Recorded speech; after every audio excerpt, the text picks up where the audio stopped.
Welcome everyone, Questini here with a discussion about Malakai Makaisson in Total War Warhammer 3 Immortal Empires, and why he has the best campaign in the game, at least until Omens of Destruction comes out.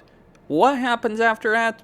We'll see how the new campaigns do compare, though the information that we do have available with regards to Skulltaker and with regards to Maneater. Let's just say that some of the things that I've seen from, Creative Assembly's video on Skulltaker and the information they've shared on Maneater makes me a bit skeptical on the subject matter. That they will actually surpass Malakai. But maybe they will, maybe they won't, we'll see. But regardless, talking about Malakai on the subject of having a great campaign. First off, we gotta understand why dwarves in general have great campaigns in Warhammer 3 at the moment. And one of the reasons is that dwarves, regardless of which legendary lord you're playing, dwarves are incentivized to go out there and be fairly proactive on the campaign map. Now, certainly this is a turnoff for certain people that want to play a more a slower playstyle. They call it strategic. I'm not gonna buy into that argument. But regardless, dwarves do have an incentive to go out there and do something, to get outside their comfort zone because of the grudge system. And it's not just about filling this Age of Reckoning meter. No, it goes way, way, way, way beyond that. It's being able to confederate other legendary lords. You don't need to conquer a vast array of territory, by the way, as the dwarves to make this work. You just need to sell grudges, which, just means going after specific targets. But then you have not just like, oh, you get guaranteed confederation with other legendary lords, but then you also have these objectives, these legendary grudges, like, oh, eliminate Clan Mulder, deal with Norska, deal with the Chaos Dwarves, deal with Grimgor, and so on and so forth. This makes dwarven campaigns inherently better than many other campaigns, because you don't just have like, oh, I have this objective in this narrow corner of the map. No, you have a global objective, or actually several global objectives. That's a great thing about the dwarves, is you don't just have a victory condition over here. Your victory conditions are really in the Great Book of Grudges. Selling those grudges, dealing with those kind of things, getting the confederations sorted out, getting grudge seller units, filling up this meter. It adds to a dynamic campaign experience that no other race at the moment in the game has. Because you can have great legendary lords, very well designed legendary lords, but their campaigns may end up falling flat in comparison to what even someone like Floric may have in his campaign, just because of these systems. Now, that's the reason for the dwarves, but why Malakai in particular? Because all of these things that I just mentioned, they're supercharged when you're thinking about Malakai. First off, with regards to Confederation, Malakai has a really good climate situation, because he has Frozen, he has Wasteland, he has Mountain.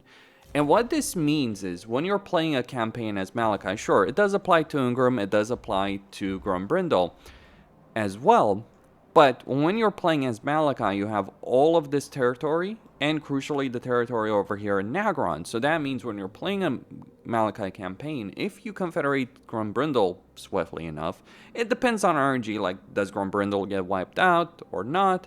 But if you do confederate them, then you're playing a campaign already on two fronts, which is infinitely more interesting. And you can say, well, you can do this as any other dwarf.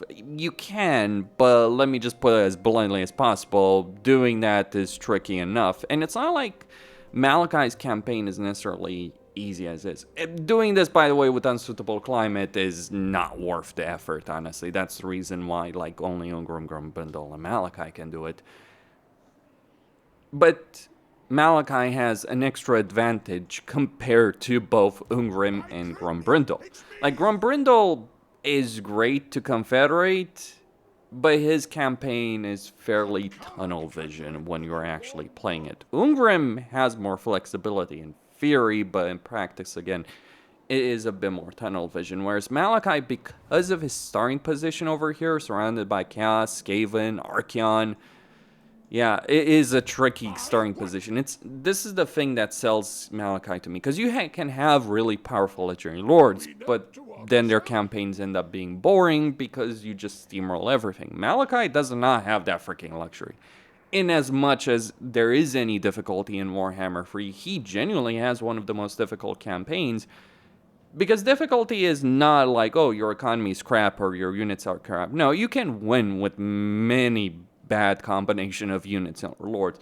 That's not what makes difficulty. Difficulty is when you're being hit on multiple sides and you're having to put down a lot of fires. That is something that Malakai does inherently have to deal with in this campaign one way or another. Unless you get extremely lucky and Boris Ursus obliterates Archeon, but even then you still have the Demon Prince, potentially Epidemius, you have Norska. There's a lot more ways this can go wrong than this can go right. You have to be incredibly freaking lucky for this to not end up being a dumpster fire. And that is great. Sure, you might occasionally have a campaign where you're just easily dealing with it, but you will have a lot of campaigns where you won't. And that adds to this campaign being great. So everything I talked about, like this question of the race so far, it's a question of starting position. We haven't even gotten to like his unique mechanics. Like, you know, having Gotrek and Felix living up the fantasy over there of the Gotrek and Felix campaign and having these adventures.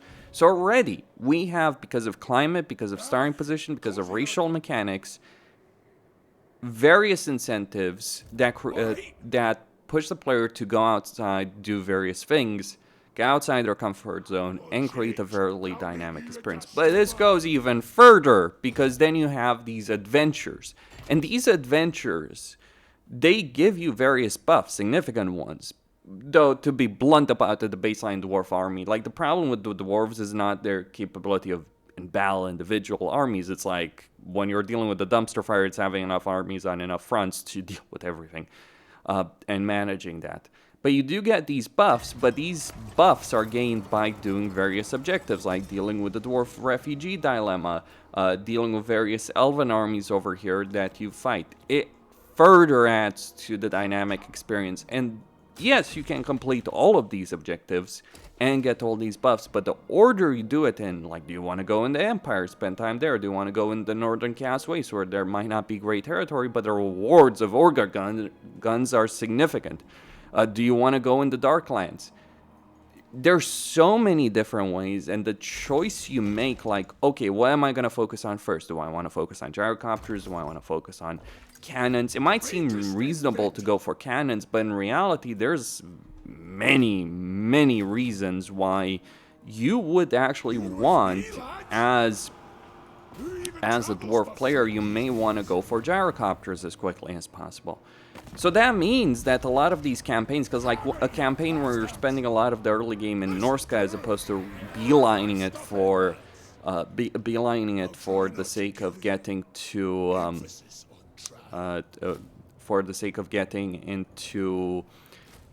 into the Darklands, very different experiences. Sure, eventually it ends up being kind of similar and all that, but that early game situation, those first 30 turns or so can play out so very differently in a campaign as Malakai. And this is where we go back to the dwarves and their unique experience, because, see, this is the brilliant aspect of the Legendary Grudges. Many campaigns at a certain point get very boring very quickly after, you reach turn 30, but as the dwarves, you do have long-term objectives to aim for through those Legendary Grudges that aren't just, necessarily just so easy. And the rewards, in many cases, certainly not all of them, but the rewards in a lot of cases are absolutely worth pursuing with regards to these objectives. And that further adds to the dwarves being a fantastic race to play, to have a dynamic campaign experience that you would not get anywhere else, And Malakai, again, as I stated, Malakai does take this up even further as a campaign. He is, simply put, ridiculous. Those would be my reasons as to why I think Malakai has the best campaign in the game. And why... Look, I've played quite a bit of all the campaigns that were improved or added in Thrones of the King, including Karl Franz, Gelt, Elspeth, Tamarkan, Epidemius. I played Epidemius the least, but I've played Kugaf, I've played Tamarkan. Sure, I've engaged in those campaigns, but I think all of those campaigns put together are about a quarter of the time that I spent playing Malakai. For a good reason, because you play Elspeth's campaign, sure, there's a lot of unique units and all that stuff in it, but you play her campaign in Immortal Empires, forget Realms of Chaos, it's a garbage map, there's a reason why they're abandoning it. But you play her campaign, it's like, oh, you conquer Null, then you march on Vlad, and that's it. You beat Vlad, you win, and that's pretty much the campaign. It's actually more interesting to play as Karl Franz in quite a few ways as the Empire nowadays. That would be my perspective on that. You know, Tamarkan, yeah, you have an interesting fight with Kolic and Grimgor, but again, like, once you take Zarn and Grunda as Tamarkan, it's GG well fucking played, and everything else is just like, you know, spending time. There's a lot of fun quest battles over there, but still. And I've said it before and I'll say it again. This campaign, in a lot of ways, is the standard that Creative Assembly should seek to... it's the standard by which all other campaigns that will come from this point will be judged by. We'll see how Omens of Destruction does do. I'm a bit concerned about, like, Manier, for instance, with, like, what they've stated there, like, what they've shown in the blog post specifically. I'm a bit concerned about, like, the teleportation. As for Khorne, my concern with Khorne is, like, I look at the changes they listed and they say it's like, oh, we want people to use demons more. Yeah, people won't use fucking demons more, I can tell you that. It's like, if you think, like, the incentive for a player is to use demons more, it's like, oh, if you lose them, you have a chance of recuperating. How about not losing the units in the first place? By, you know, going with Chosen and Warriors of Chaos? I mean, hell, the DLC itself, based on their information, has various variants of Khorne Warriors of Chaos. So it's like, GG well played, CA, with respect to that. Yeah, it's just a bit bizarre, some of the decisions they've made there.